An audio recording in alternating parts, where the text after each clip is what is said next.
Hello, I'm Wendy King, Chair of the Board for the Edmonton Seniors Coordinating Council.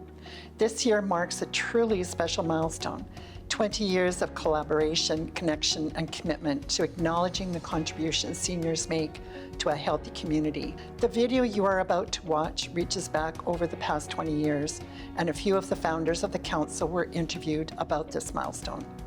The Edmonton Seniors Coordinating Council has been steeped in the spirit of collaboration since day one.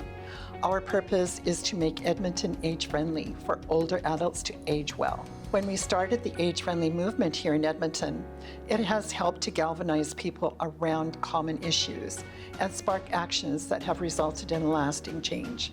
This work continues through the Edmonton Age-Friendly Alliance to mobilize people through a network for the well-being of older adults. ESCC supports these initiatives with staff and resources. Not only will you hear about the age-friendly actions, but you will hear how work on systemic barriers such as seniors isolation has evolved in ESCC-led collective impact projects such as social prescribing and Hello Seniors. On behalf of the ESCC board, we hope you will enjoy a look back at the last 20 years, and we invite you to join us as we continue to work toward our vision of every older adult living their best life.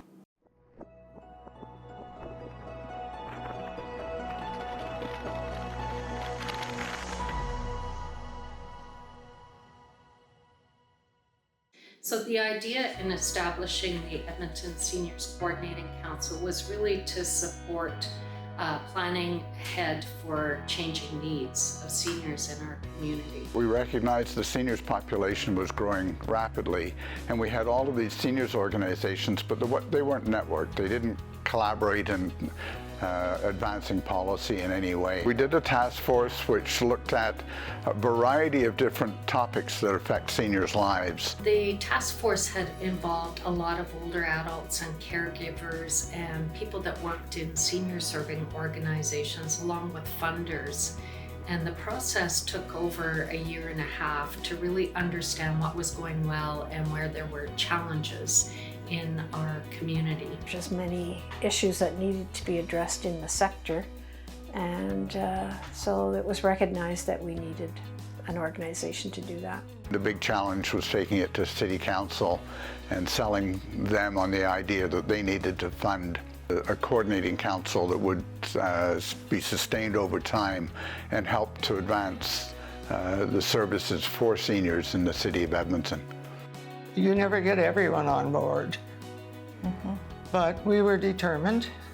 I think people were ready to do the job. Priority areas the task force had identified, there were 6 of them: community supports, diversity, recreation and fitness, personal safety, transportation, and health and wellness. And they really wanted us to start diving into those and come up with ways that we could make sustainable change, system change in Edmonton. Edmonton became an age-friendly city in 2010. We had applied to the World Health Organization and were accepted as an official age-friendly city. And we're one of the first big cities across Canada to receive that honor. It was really a tipping point to launching a lot more initiatives and bringing along a lot of diverse stakeholders. So by using age-friendly, it really helped to build communities and buildings that were good for everybody, including seniors. The key to any initiative is to be open and to learn and to evolve. In Age Friendly Edmonton 1.0, they had done an engagement survey with citizens of Edmonton to really help pinpoint and frame direction for Age Friendly Edmonton 2.0. So we had 4 hubs: the Ageism Hub, Diversity and Inclusion, Aging in Place, and then Intergenerational Connections. I made the best decision taking on that opportunity to co-chair. There's many things that the group has done, being part of the national conversation about addressing ageism. They've now created a toolkit that's full blossom now and well into the community. When I think about the accomplishments over the years, I think about the evolution, things like outreach, for example.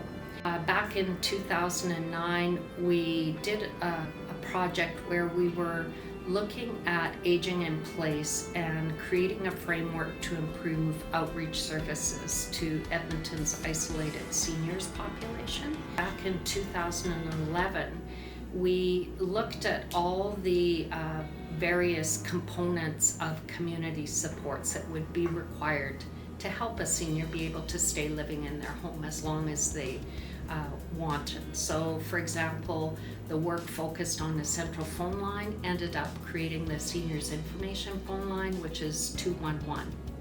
The city asked us to move towards coordinating outreach services, and that happened in 2022. And that has evolved to be what we call Hello Seniors. It involved 10 partner agencies as well as 211 and the Coordinating Council. The tagline, it's Hello Seniors, support starts here. So that kind of shows an evolution of outreach services over the years. I think the future is that people are able to age in their communities with their loved ones, with the supports that they need to remain independent and engaged in their community. The needs of those diverse seniors and the needs of older adults are shifting and changing. And so in order for us to meet the need of those older adults, we also have to shift our systems and the way our systems are developed. Make the system more a system of belonging rather than being a system of care. From an African perspective, seniors are the elders of the community, and they are the link between the past to the future. So they are a essential part of society, and so allowing them and giving them that sense of belonging. So some of the need that ESCC is working to address around kind of that socialization and inclusion, as well as accessing and navigating supports. Programs like Hello Seniors and our social prescribing program, our Age-Friendly Edmonton, and the work that we're doing around belonging and equity, diversity, and inclusion really speaks to kind of where the movement of the organization is going and how we support older adults as they age in our community. So much of the work that the Edmonton Seniors Coordinating Council does revolves around addressing gaps in services and supports, especially those who are isolated and at the risk of being isolated, which includes racialized and Indigenous seniors and older adults with disabilities. To address this, we engage seniors and senior-serving organizations who are working on inclusivity within the sector. So many amazing board members in our time, and that they are people with visions of how things could be better in Edmonton. And the leaders from organizations also see that things could be better. Our call to action is always to please join us in efforts to address systemic barriers. One of the benefits of taking a coordinated approach is that seniors shouldn't have to figure out all the various ways of accessing services. It's up to us as a sector to make things as simple as possible and to prevent and reduce barriers. So we do that work, and it's often behind the scenes, but it makes a big difference. If we work together, we might have a chance of making things better, because one organization alone can't address systemic barriers. So I think that's kind of a living legacy of the coordinated approach and that collaborative spirit.